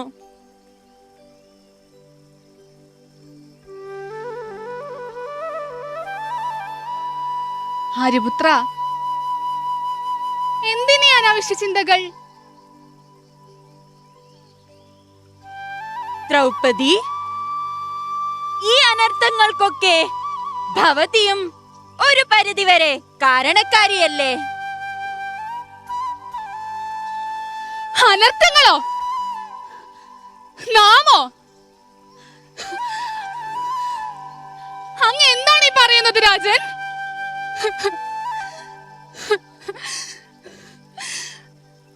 രാജ്യവും സഹോദരന്മാരെയും പണയം വെച്ച് ചൂത് കളിച്ചത് നാമാണോ?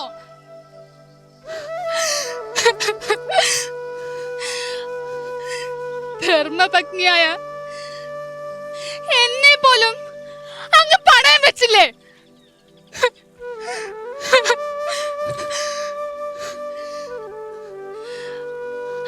ആ സഭയിൽ നാം അനുഭവിച്ച അപമാനം. ദ്രൗപദി,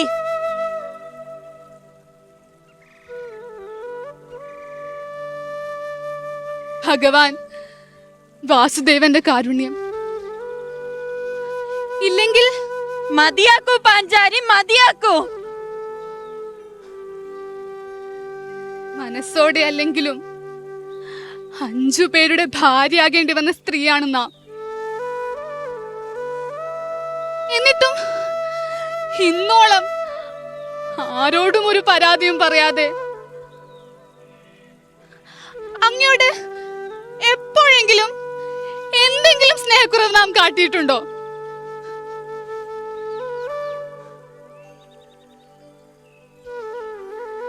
പ്രിയേ, ഭവതിയെ കുറ്റപ്പെടുത്തണമെന്ന് നാം ഒരിക്കലും ചിന്തിച്ചിട്ടില്ല. നമ്മുടെ മനോവിഷമം കൊണ്ട് നാം എന്തൊക്കെയോ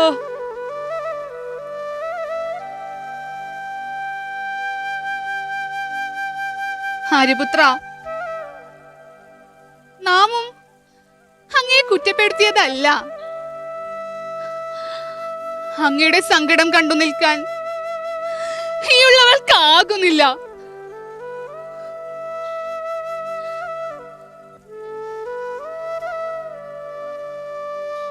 അനാവശ്യ ചിന്തകളൊക്കെ ദൂരെ കളയോ രാജൻ. ഹസ്തിനപുരി ആകെ സന്തോഷത്തിലാണ്. രാജസിംഹാസനം അങ്ങയെ കാത്തിരിക്കുന്നു. ധീരതയോടെ സന്തോഷത്തോടെ അങ്ങയുടെ കർത്തവ്യം നിറവേറ്റിയാലും. തീർച്ചയായും പാഞ്ചാരി, ഒരുക്കങ്ങൾ തുടങ്ങിക്കോളൂ. നാം ഇതാ എത്തി.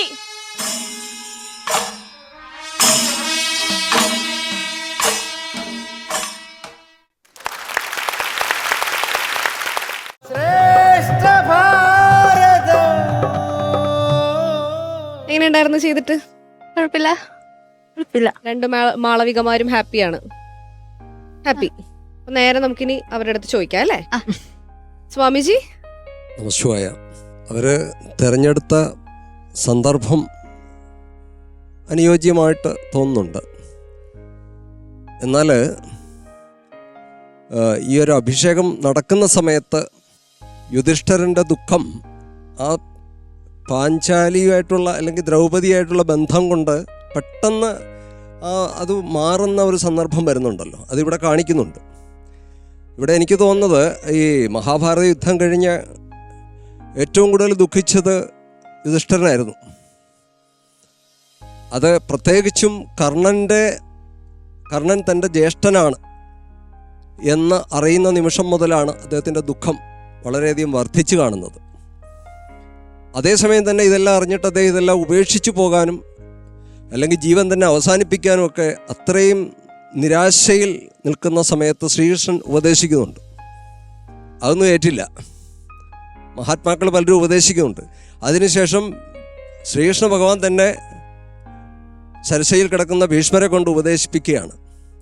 ദീർഘമായ ഉപദേശങ്ങൾ അത്രയും കേട്ടിട്ട് പോലും അവസാനം എത്രയോ ദീർഘമായ ഉപദേശങ്ങൾ കേട്ടിട്ടാണ് ഒരുപക്ഷെ യുധിഷ്ഠിരൻ്റെ ആ ഒരു ദുഃഖത്തിന് കുറച്ച് ശമനം ഉണ്ടായത്. ഇവിടെ ചെറിയൊരു നിമിഷം കൊണ്ട് ഈ ഒരു സന്ദർഭത്തിൽ ദ്രൗപദി ആദ്യം കാണുന്ന യുധിഷ്ഠിരൻ പെട്ടെന്ന് സന്താപത്തിൽ നിൽക്കുന്ന അല്ലെ ദുഃഖിതനായിട്ട് നിൽക്കുന്ന യുധിഷ്ഠിരനെയാണ് ഇവിടെ ആദ്യം കാണിക്കുന്നത്. പക്ഷെ കുറഞ്ഞ ചെറിയ നിമിഷം കൊണ്ട് പെട്ടെന്ന് സന്തോഷം വരുമ്പോൾ അതിന് തക്കതായ ഉപദേശങ്ങളും വാക്കുകളും ഒന്നും ഇവിടെ വന്നിട്ടുണ്ടോയെന്നറിയില്ല. ആ ഒരു സന്ദർഭത്തിന് പെട്ടെന്ന് മാറത്തക്ക വിധത്തിൽ. കാരണം സുദീർഘമായ ഉപദേശങ്ങൾ കേട്ടൊരു വ്യക്തി ആണ് പിന്നീട് അത് മാറ്റാൻ എന്തുമാത്രം പ്രയാസപ്പെട്ടു എന്നാണ്. അത് നമുക്ക് മഹാഭാരത ചരിത്രത്തിലേക്ക് പോകുമ്പോൾ മനസ്സിലാകുന്നുണ്ട്. എന്നാൽ എനിക്ക് തോന്നുന്നത് ഭാര്യാഭർത്തൃ ബന്ധം, പ്രണയബന്ധം, ഇതാണ് രണ്ട് വിഷയങ്ങളിവിടെ. ആ വിഷയങ്ങളിൽ അതിശക്തമായ ആ ബന്ധത്തെ കാണിക്കുന്ന അല്ലെങ്കിൽ അത് കാണുമ്പോൾ മനുഷ്യനിൽ ഉണ്ടാക്കുന്നൊരു വികാരം അത്രയും ശക്തമായിട്ടുണ്ടോ എന്നൊരു സംശയമുണ്ട് ആ ഒരു ബന്ധത്തെ പറ്റിയുള്ള. ഇവിടെ ഭാര്യാഭർത്തൃ ബന്ധമാണ് കൂടുതൽ കാണിക്കേണ്ടത്. ശരിക്കും ദ്വൈതവനത്തിലൊക്കെ വെച്ചിട്ട് ഉള്ള ദ്രൗപദി ക്ഷത്രിയ സ്ത്രീയാണ്. അപ്പം അവിടെ വെച്ചിട്ട് യുധിഷ്ഠിരനെ പോലും ഭീമനും ദ്രൗപദിയും ചേർന്നിട്ട് ശകാരിക്കുന്നുണ്ട്. ഒരു വിധത്തിൽ ശകാരം തന്നെ കൊടുക്കുന്നുണ്ട്. അങ്ങ് ജീവിതകാലം മുഴുവൻ ധർമ്മം പുലർത്തിയ ആളാണ്, എന്നിട്ട് അങ്ങേ ആരാണോ ധർമ്മത്തെ പരിപോഷിപ്പിക്കുന്നതല്ലേ പരിപാലിക്കുന്ന അവരെ ധർമ്മം രക്ഷിക്കുമെന്നാണ്. പക്ഷേ അങ്ങേ ഈ ധർമ്മമൊന്നും രക്ഷിച്ചിട്ടില്ല എന്നൊക്കെ പറഞ്ഞിട്ട് വളരെയധികം ശകാരിക്കുന്നൊരു സന്ദർഭം കാണുന്നുണ്ട്. തിരിച്ചു പോകാൻ പ്രേരിപ്പിക്കുന്നുണ്ട്. ഒരു ക്ഷത്രിയനെ പോലെ അടരാടാൻ പ്രേരിപ്പിക്കുന്ന സന്ദർഭങ്ങൾ മഹാഭാരതത്തിൽ കാണുന്നുണ്ട്. അങ്ങ് ഒരു ക്ഷത്രിയ വംശത്തിൽ ജനിച്ചവനാണോ എന്ന് പോലും സംശയം പ്രകടിപ്പിക്കുന്നത് നമുക്കവിടെ കാണാൻ സാധിക്കുന്നുണ്ട്. കാരണം അങ്ങ് കാണിക്കുന്ന ബ്രാഹ്മണൻ്റെ ഗുണങ്ങളാണല്ലോ എന്ന് പോലും പറയുന്നുണ്ട് ഒരു വിധത്തിൽ. അത് ഭീമനും ദ്രൗപദിയും ഒരുപോലെ പറയുന്നുണ്ട്. അവിടെയൊക്കെ ശക്തമായ ഇടപെടൽ ദ്രൗപദിക്ക് ഉണ്ടായിട്ടുണ്ട്. പറയേണ്ട സ്ഥലത്ത് യുധിഷ്ഠിരനോട് പറയാനും ഒരു മടി കാണിച്ചിട്ടില്ല. അതേസമയം തന്നെ ആ അത്രയും യാഗാഗ്നിയിൽ നിന്ന് ഉടലെടുത്തതായ, ഒരുപക്ഷെ അത് പ്രതീകമായിരിക്കും, അല്ലെ പ്രതീകാത്മകമായിട്ട് ചിത്രീകരിച്ചതായിരിക്കും യാഗാഗ്നി. അത്രയും ധാർമ്മിക രോക്ഷം ആ ദ്രൗപദിയിലുണ്ടായിരുന്നു. അത് അവരുടെ ഈ അവസാനം ഈ യുദ്ധത്തിൽ നിന്ന് പിൻവാങ്ങാനായിട്ട് പാണ്ഡവന്മാർ പോലും തീരുമാനിച്ചപ്പോൾ ദ്രൗപദി സമ്മതിച്ചിട്ടില്ല അവിടെ. കാരണം ഞാനും എൻ്റെ അച്ഛനും അല്ലെ 5 പുത്രന്മാരും അടക്കം ഞങ്ങൾ യുദ്ധം ചെയ്യും, പാണ്ഡവന്മാരാരും യുദ്ധം ചെയ്തില്ലെങ്കിൽ എന്ന് പറയുന്നുണ്ട്.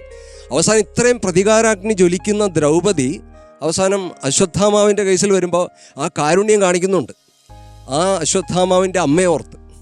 അപ്പം അത്രയും ക്ഷാത്രവീര്യം ഒരു സ്ഥലത്തും പ്രതികാരാഗ്നിയും ഒരു സ്ഥലത്ത് കാണിക്കുമ്പോൾ തന്നെ കാരുണ്യം ഒരുപോലെ കാണിക്കുന്നുണ്ട് ദ്രൗപദിയിൽ.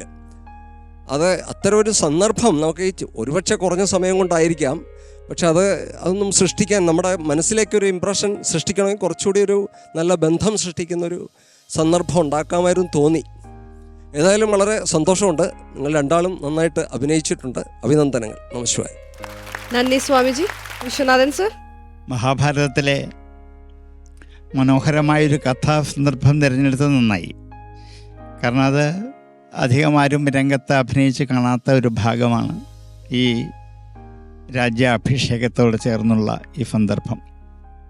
പക്ഷേ ആ സന്ദർഭത്തിൽ വികാരങ്ങളുടെ ഒരു കുത്തൊഴുക്കല്ല വേണ്ടത്, ശാന്തതയാണ് വേണ്ടത് എന്നുള്ളത് കുറച്ചുകൂടി ഒന്ന് തിരിച്ചറിഞ്ഞിട്ട് ഒരു ശാന്തമായ ഭാവത്തിലാണ് ഇതിനെ നേരിടേണ്ടത്. യുധിഷ്ഠിരൻ്റെ ദുഃഖങ്ങളെയും വിഷമതകളെയും പരിഹരിക്കാൻ കാലം കൊണ്ട് പറ്റും എന്നുള്ളത് ഇവിടെ മിനിറ്റുകൾ കൊണ്ട് സാധിക്കാൻ പറ്റണം. ആ പാകത്തിനതാക്കിയെടുക്കുകയും ചെയ്യുക. അങ്ങനെയുള്ള ചില കാര്യങ്ങൾ കൂടി പൂർണ്ണമാക്കി കഴിയുമ്പോൾ അതിനൊരു പൂർണ്ണത നമുക്കുണ്ടാക്കിയെടുക്കാൻ പറ്റും. എങ്കിലും ആ അല്പസമയം കൊണ്ട് തന്നെ ഈ യുധിഷ്ഠിരൻ്റെയും ദ്രൗപദിയുടെയും വികാരഭാവങ്ങളെ ഇവിടെ പ്രകടിപ്പിച്ച് നമ്മളെയൊക്കെ ആ കാലഘട്ടത്തിലേക്ക് നയിച്ച ആ രണ്ട് കുട്ടികൾക്കും എല്ലാവിധ അഭിനന്ദനങ്ങളും അനുമോദനങ്ങളും നൽകുന്നു. ഒപ്പം സ്വാമിജി പറഞ്ഞ പോലെ ദാമ്പത്യ ധർമ്മത്തിൻ്റെ മാഹാത്മ്യത്തെക്കുറിച്ച് ഒന്നുകൂടി എടുത്തു കാണിക്കാൻ തന്നെയാണ് ഇവിടെ ഇങ്ങനെയുള്ളൊരു കഥാസന്ദർഭം നമ്മൾ ഉദ്ദേശിച്ചതും. അത് പാഞ്ചാലിയും അതേപോലെ യുധിഷ്ഠിരനും തമ്മിലുള്ള ആ ഒരു ബന്ധം പാഞ്ചാലിയെ സംബന്ധിച്ച് ഒരു കുടുംബജീവിതത്തിൽ ഒരു സാധാരണ സ്ത്രീ അനുഭവിക്കേണ്ട ദുഃഖങ്ങളല്ല, അതിനേക്കാളുപരി, അതായത് സാധാരണ ഒരാൾക്ക് ഒരു ഭർത്താവിനെ കൊണ്ടേ വിഷമം ഉണ്ടാവാറുള്ളൂ.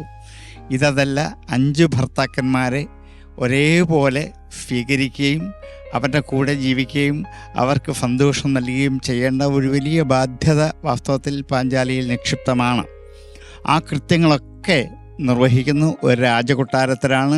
കൂടെയുള്ളവർ, ശത്രുക്കൾ, മിത്രങ്ങൾ, ബന്ധുക്കൾ, എത്ര ആൾക്കാരെ വേണ്ട വിധത്തിൽ പരിചരിച്ചു കൊണ്ടുപോകാനുള്ള ഒരു നൈതികമായ ബുദ്ധി വാസ്തവത്തിൽ പാഞ്ചാലിയുടെ ആ പാതിവ്രത്യധർമ്മത്തിൻ്റെയും പത്നീധർമ്മത്തിൻ്റെയും മകുടോദാഹരണമായി നമുക്ക് പലപ്പോഴും കാണാൻ പറ്റും. അതിനൊക്കെ അനുകൂലിച്ചു പോകാനുള്ള പഞ്ചപാണ്ഡവരുടെ കരുത്തും ഇതൊക്കെ വാസ്തവത്തിൽ ഒരു സ്ത്രീയുടെയും പുരുഷൻ്റെയും ജന്മസിദ്ധമല്ലെങ്കിൽ പോലും ഉണ്ടാക്കിയെടുക്കേണ്ട കഴിവുകളാണ്. അതിനെ പ്രകടിപ്പിക്കാൻ പറ്റിയൊരു സന്ദർഭമായിട്ട് മാത്രമാണ് നമ്മളിതിനെ കാണുന്നത്. എല്ലാവർക്കും അഭിനന്ദനങ്ങൾ, അനുമോദനം. Thank you sir. Alexander sir. കഥാതന്തുവിനോടും അഭിനയത്തിനോടും രണ്ട് കുട്ടികളും വളരെ വലിയ പങ്ക് വഹിച്ചു. പക്ഷേ അതിനകത്തൊരു പ്രശ്നം, ഈ തിരഞ്ഞെടുത്ത സീൻ ശരിയായോ എന്നെനിക്ക് സംശയം. ഭാര്യാഭർത്തൃ ബന്ധത്തിൽ യുധിഷ്ഠിരനും ദ്രൗപദിയും തമ്മിലുള്ള ബന്ധത്തിൽ നമുക്ക് മനസ്സിലാക്കാൻ പറ്റുന്ന കുറച്ച് ഫാക്ട്സ് ആൻഡ് ഫിഗേഴ്സ് ചേർക്കണമായിരുന്നു. അതുപോലെ ഭഗവാൻ കൃഷ്ണനടുത്ത് പാഞ്ചാലി ചോദിച്ചു, 5 ഭർത്താക്കന്മാരുള്ളപ്പോൾ 1-2 പേര് മരിച്ചാൽ ഒരേ സമയം ഞാൻ വിധവയും ഒരേ സമയം ഞാൻ പത്നിയുമാവും, അപ്പോൾ ഈ 2 റോൾ എങ്ങനെ വഹിക്കണമെന്ന് ചോദിച്ചു. ഭഗവാൻ കൃഷ്ണൻ മറുപടി പറഞ്ഞു, പാഞ്ചാലി, നിനക്കൊരിക്കലും വിധവാ ഭാഗ്യം പറഞ്ഞിട്ടില്ല, അതുകൊണ്ട് നീ ഒരിക്കലും വിധവയാവില്ലെന്ന് പറഞ്ഞു. അവസാനം മഹായാഗത്തിന് പോകുമ്പോൾ ആദ്യം പാഞ്ചാലി വീണു, പിന്നെയാണ് ബാക്കി ഞാൻ വീണേ. ഇവള് വീണപ്പോൾ ഈ യുധിഷ്ഠിരൻ തിരിഞ്ഞു നോക്കിയില്ല, ഈ ഭർത്താവായ യുധിഷ്ഠിരൻ തിരിഞ്ഞു നോക്കിയില്ല.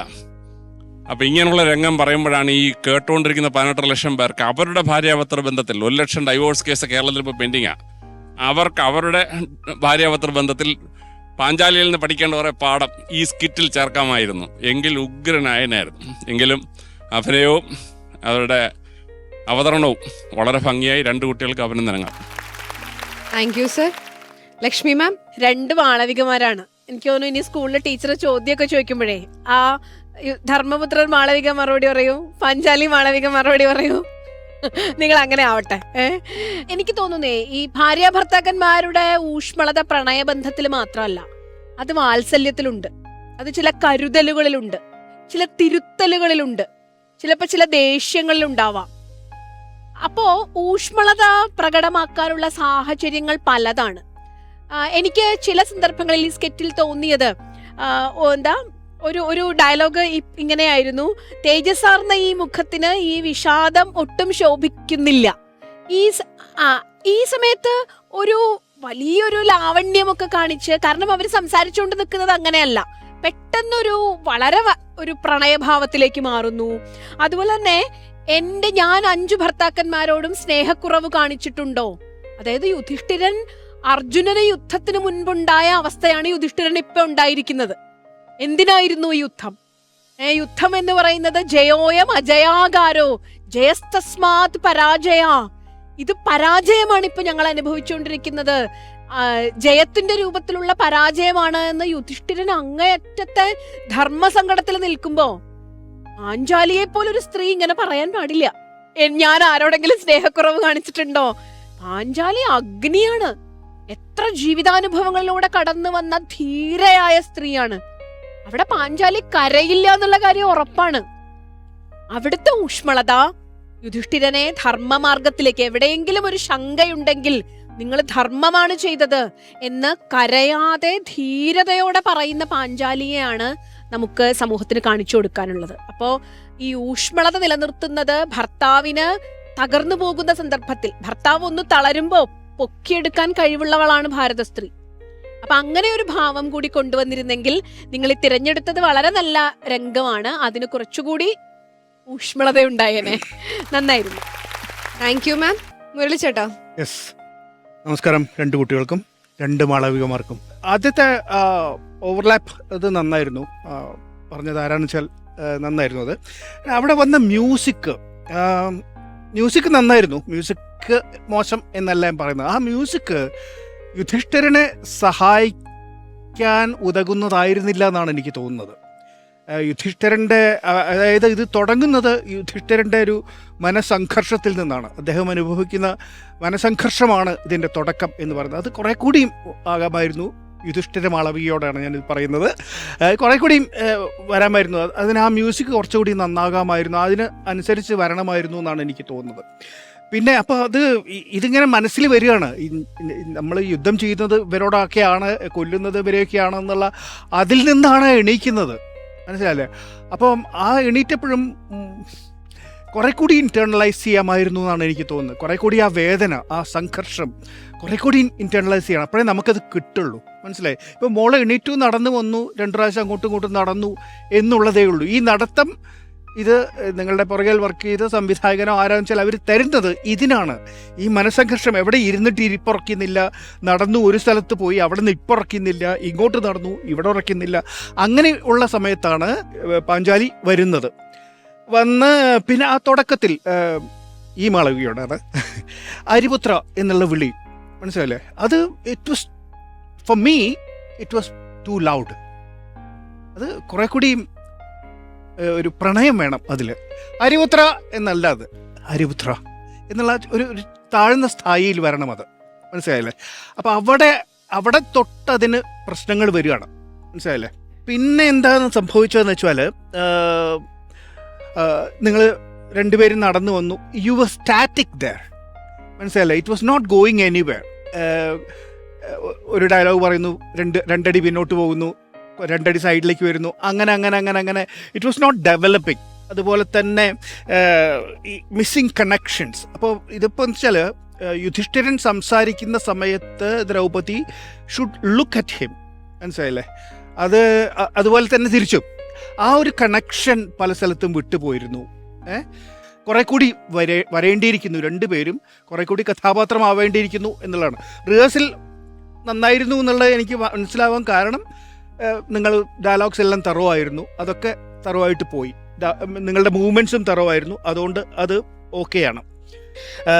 ഇനി ടുവേർഡ്സ് ദി എൻഡ് എനർജി ഒന്ന് അപ്പായി. പക്ഷെ അവിടെയും ഇത് എന്തുകൊണ്ടാണ് യുധിഷ്ഠിരൻ ഹാപ്പി ആവുന്നത് എന്നുള്ള കൺഫ്യൂഷൻ നമുക്കുണ്ട്, മനസ്സിലായില്ലേ? കാരണം അതിന് മാത്രമൊന്നും അവിടെ മറ്റേ കഥാപാത്രത്തിൽ നിന്നും കിട്ടിയിട്ടില്ല.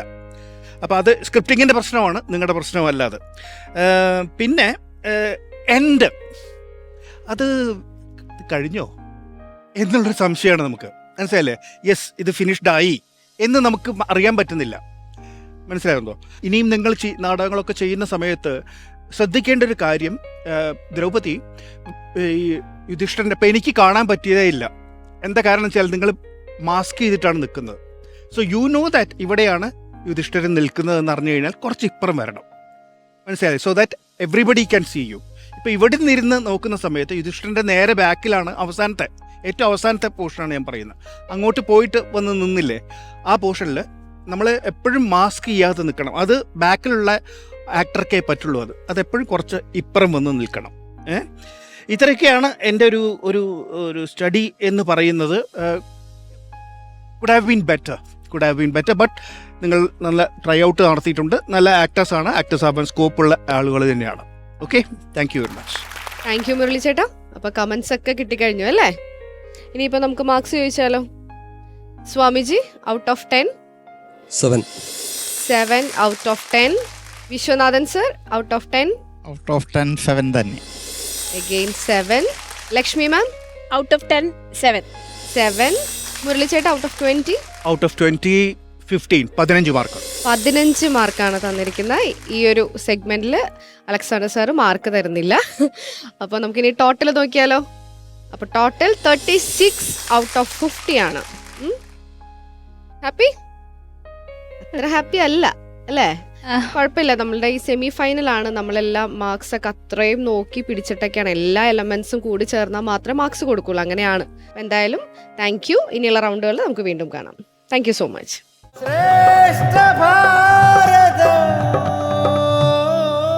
ശ്രേഷ്ഠ ഭാരതം പൈതൃക ഭാരതത്തിന്റെ ഇന്നത്തെ എപ്പിസോഡ് ഇവിടെ പൂർണ്ണമാവുകയാണ്. ആദ്യത്തെ റൗണ്ടായ വജ്രവ്യൂഹത്തിൽ വളരെ വാശിയൊരു മത്സരം തന്നെയാണ് നമ്മൾ കണ്ടത്. അതിനുശേഷം മകരവ്യൂഹത്തിൽ യുധിഷ്ഠിരനും ദ്രൗപദിയും ചേർന്നുള്ളൊരു പ്രണയരംഗമാണ് നമ്മൾ കണ്ടത്. അങ്ങനെ ഇന്നത്തെ എപ്പിസോഡ് ഇവിടെ പൂർണ്ണമാകുന്നു. ആചാര്യസഭയ്ക്ക് നന്ദി, പ്രേക്ഷകർക്ക് നന്ദി.